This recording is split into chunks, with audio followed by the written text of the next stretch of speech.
দেখো কি বৃষ্টি পড়ছে আজকে। আজকে সকাল থেকে বৃষ্টি, সারা রাত বৃষ্টি। ওই জন্য আজকে ভাবছি খিচুড়ি করব, কিন্তু একটা কি ব্যাপার, আমি যখনই খিচুড়ি করি তখনই না রোদ্দুর উঠে যায়। এবার আজকে তাই ভাবছি যে খিচুড়িটা শুরুটা কাকে দিয়ে করব। এবার আমার কর্তামশাই বলছে যে তুমিই করো খিচুড়ি। তো চলো আজকে দেখে নিই আমি লিজা রান্নায় হাতে করি রান্নাঘরে কিভাবে খিচুড়ি করি, আর কিভাবেই বা রোদ্দুর ওঠে কি না সেটাই দেখার আর কি। পরে তোমাদের জানাবো যে রোদ্দুর উঠলো কিনা। তো চলো যাই আমরা আমাদের রান্নাঘরে। চলে এলাম রান্নায় হাতে করি রান্নাঘরে। এখানে আমি যা যা নিয়েছি তোমাদের একটু দেখিয়ে দিচ্ছি। এই কাপের মাপের আমি নিয়ে নিয়েছি এখানে গোবিন্দভোগ চাল। আর গোবিন্দভোগ চালটা নিয়েছি আমাদের ফ্যামিলির সদস্য, মানে ফ্যামিলি অনুযায়ী নিয়েছি, সদস্য সংখ্যা যেরকম সেরকমভাবে। আর এখানে নিয়ে নিয়েছি একটু মুগ ডাল। মুগ ডালটাও নিয়েছি কিন্তু সম পরিমাণে, মানে যতটা আমি চাল নিয়েছি ততটাই আমি ডাল নিয়েছি। আর নিয়ে নিয়েছি এখানে অল্প পরিমাণে একটু ছোলার ডাল। আমি কিন্তু যখন খিচুড়ি করি তখন কিন্তু ছোলার ডালটা একটু দিই, আমার মনে হয় ছোলার ডালটা দিলে একটু টেস্টি হয় বেশি। তো এই কাপে একদম যে পরিমাণ চাল ডাল নিয়েছি সম পরিমাণ তোমাদের বলেছি, আর এই কাপে জাস্ট এই এতটা মতো কোয়ার্টার ভাগ নিয়ে নিয়েছি আমি ছোলার ডালটা। ছোলার ডালটা আমি পরিষ্কার করে ধুয়ে নিলাম। এবার ছোলার ডালটা আমি একটু সেদ্ধ করে নেবো। সেদ্ধটা হবে অনেকটা ওই একটু হাফ সেদ্ধ মতো করে নেবো, কেমন।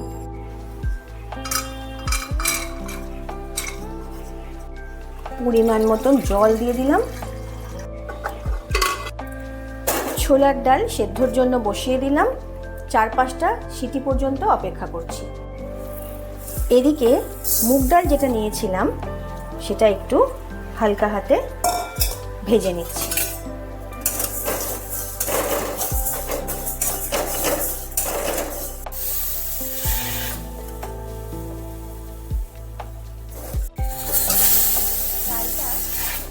হালকা করেই খুব ভাজা হয়ে গেছে, তুলে নিলাম, রেখে দিলাম ঢেলে। যখন একটু ঠান্ডা হবে তখন ধুয়ে নেব। কড়াইতে তেল দিয়ে দিচ্ছি, সর্ষের তেল দিয়ে দিচ্ছি পরিমাণ মতো।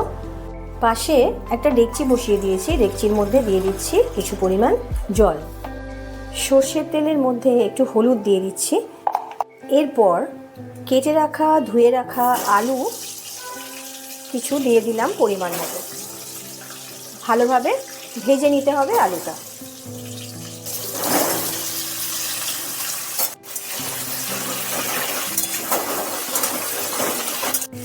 ওদিকে তো আলু ভাজা হচ্ছে, এদিকে ভেজে রাখা ডাল ভালোভাবে ধুয়ে ডেকচির মধ্যে দিয়ে দিলাম।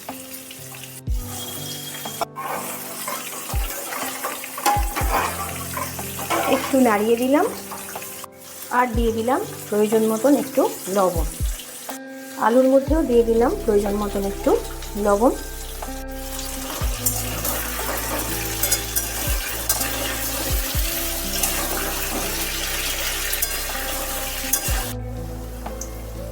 আলুগুলো ভাজা হয়ে গেল, এবার একটা পাত্রের মধ্যে তুলে রাখছি। ওদিকে ডালও ফুটছে, ডালটা আরেকটু ফুটলে তারপর আমি ওর মধ্যে চাল দিয়ে দেব। আলু ভাজার পর এই তেলের মধ্যে গাজর কিছু পরিমাণ ভেজে নিচ্ছি।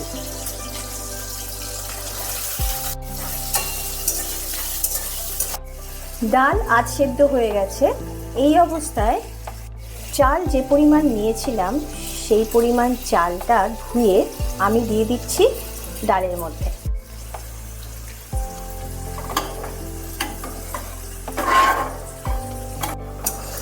গাজরগুলো ভাজা হয়ে গেছে, এবার আমি তুলে রাখছি।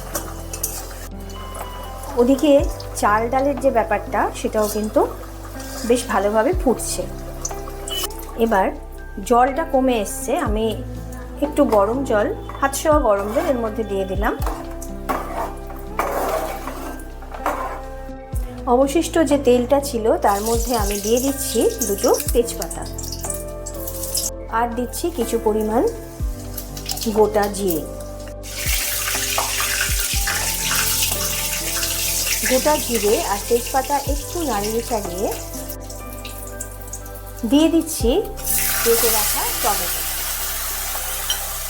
এখানে আমি বেশ একটু বড় সাইজের দুটো টমেটো নিয়েছি। দুটো টমেটোকে ছোটো ছোটো করে কেটে নিয়েছি, তোমরা সেটা দেখতেই পাচ্ছ। এবার টমেটোটা ভালোভাবে একটু নাড়িয়ে চাড়িয়ে নিতে হবে, প্রয়োজন হলে অল্প একটু লবণ দিয়ে দিতে হবে যাতে টমেটোটা একটু তাড়াতাড়ি নরম হয়ে যায়। এবার পরিমাণ মতন দিয়ে দিচ্ছি হলুদ, অল্প করে দিয়ে দিচ্ছি পাকা লঙ্কা, দিয়ে দিলাম আদা বাটা। আজকে আমি তোমাদের যে খিচুড়িটা দেখাচ্ছি সেটা সম্পূর্ণ নিরামিষ। আর একটা কথা বলি, আমি যেটা বলিনি তোমাদের, চাল আর ডালের পরিমাণটা কিন্তু আমি বলিনি। চাল আমি যতটা নিয়েছি, মানে চাল আমি এখানে নিয়েছি যে কাপটা তোমাদের দেখিয়েছি সেই কাপের 1 কাপ নিয়ে, পুরোটা মানে ওপচানো 1 কাপ নিয়ে আরও একটা মুঠো আমি নিয়ে নিয়েছিলাম। ঠিক ডালটাও কিন্তু সেরমভাবেই নিয়ে নিয়েছি। আর আদা বাটাটা নিয়ে নিলাম 4 চামচের 1.5 চামচ মতো। দিয়ে দিয়েছি 4 চামচের 1.5 চামচ, হাফ চামচের একটু বেশি জিরে গুঁড়ো।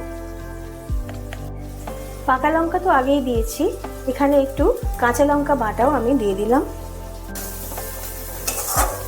গোটা গরম মশলাটা ফোড়নেই দিয়ে দিতে হয়, বা আমি মাঝে মধ্যে দিই আবার মাঝে মধ্যে দিই না। আজকে দিলাম না। গোটা গরম মশলা দিলে যে অসুবিধাটা হয় সেটা হচ্ছে যে যখন আমরা খেতে বসি না, তখন গোটা গরম মশলাগুলো সব মুখের মধ্যে পড়ে, তো একটু কেমন একটু বিরক্ত লাগে আর কি। এই যখন পুরো গোটা লবঙ্গ গোটাগুলো দাঁতে খাবারের মানে চিবোতে হয়, তখন একটু অস্বস্তি হয়। যার জন্য আজকে আমি দিলাম না। আমি অবশ্যই গুঁড়ো গরম মশলাটা ব্যবহার করব। দিয়ে দিচ্ছি অল্প একটু জল।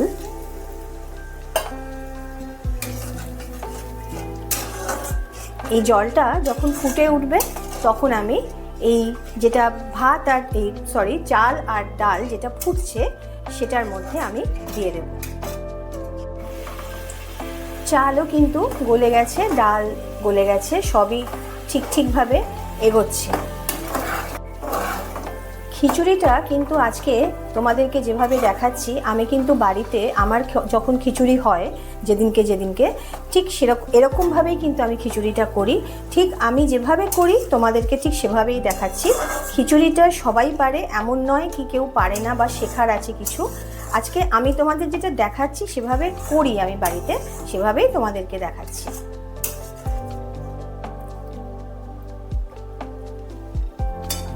খিচুড়ি রান্না থেকে নতুন করে শেখার কিছু নেই। যারা নতুন রান্নাঘরে প্রবেশ করেছো, যারা নতুন রান্না করছো, তাদের জন্য বলছি তোমরা দেখে সহজেই এটা করে ফেলতে পারবে, কোনো অসুবিধে হবে না। আর সেখানে সারাদিন যদি এরকম একটা ওয়েদার থাকে যে বৃষ্টি পড়েই যাচ্ছে কন্টিনিউ, তাহলে তো আর খিচুড়ি না খাওয়ার কোনো ব্যাপারই নেই। সেই সব বাড়িতেই, আমাদের বাঙালি ঘরে সব বাড়িতেই মোটামুটি খিচুড়ি হয়। বাঙালি কেন বলছি, যারা নন বেঙ্গলি, যারা সারা ভারতবর্ষ জুড়ে যদি বৃষ্টি হয়, তাহলে সেই বৃষ্টিতে দেখা যাবে বেশিরভাগ বাড়িতেই খিচুড়ির গন্ধ পাচ্ছি, তাই না? দেখো, তোমাদের সাথে কথা বলতে বলতে সব কিছুই হয়ে গেল। আমার এই মশলাটাও কিন্তু ফুটে গেছে। এবার আমি এই মশলাটা পুরো এর মধ্যে ঢেলে দিচ্ছি।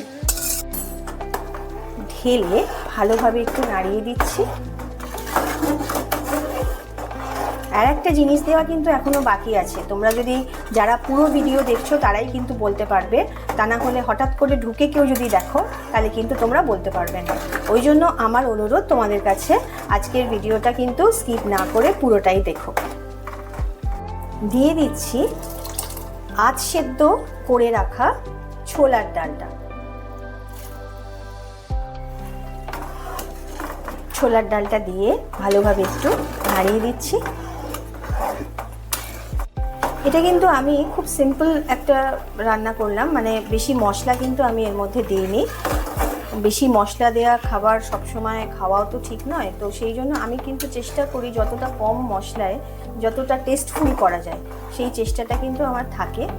তো ওই যে একদিন বলেছিলাম না তোমাদের, গল্প করতে করতে রান্না করতে করতে, যে সবসময় রান্না করা যেটা আমরা করি সেটা কিন্তু একটু ভালোবেসে করতে হয়। ভালোবাসা মাখানোটা কিন্তু একটা এক্সট্রা খাবারে মনে হয় টেস্ট এনে দেয়। কারণ যেন তেন প্রকারে রান্না করলে তোমরা দেখবে যারা একটু আমরা যেদিনকে হয়তো একটু তাড়াতাড়ি থাকে রান্না করি, সেদিনকে কিন্তু দেখো আমাদের রান্নাটা সেরকম জুৎসই হয় না। কারণ একটু ভালোবাসা না থাকলে রান্নার মধ্যে কিন্তু রান্নাটা আমার মনে হয় যেন সম্পূর্ণ হয় না। একটু জল আমি ফুটিয়ে এর মধ্যে ঢেলে দিলাম, তাতে কি হলো, মশলা যেটা ছিল লেগে কড়াইতে সেটা ধুয়ে গেল আর জলটাও গরম হয়ে খিচুড়িতে লেগে গেল। একটু গুড় দিয়ে দিলাম মিষ্টি স্বাদের জন্য। মিষ্টির ভাবটা তোমরা যে যেরকম খাও সেই পরিমাণ দিয়ে নেবে, তবে যেহেতু খিচুড়িটা আজকে নিরামিষ হচ্ছে তো সেই জন্য মিষ্টির পরিমাণটা আমরা একটু বেশি দিই। এবার তোমাদের কারোর যদি অসুবিধে থাকে, পার্সোনাল কোনো অসুবিধে যদি থেকে থাকে, তাহলে তোমরা এটা স্কিপ করতেও পারো। এবার পালা আমার সবচেয়ে প্রিয় জিনিস দেওয়ার, কাঁচা লঙ্কা কিছু দিয়ে দিলাম এর মধ্যে।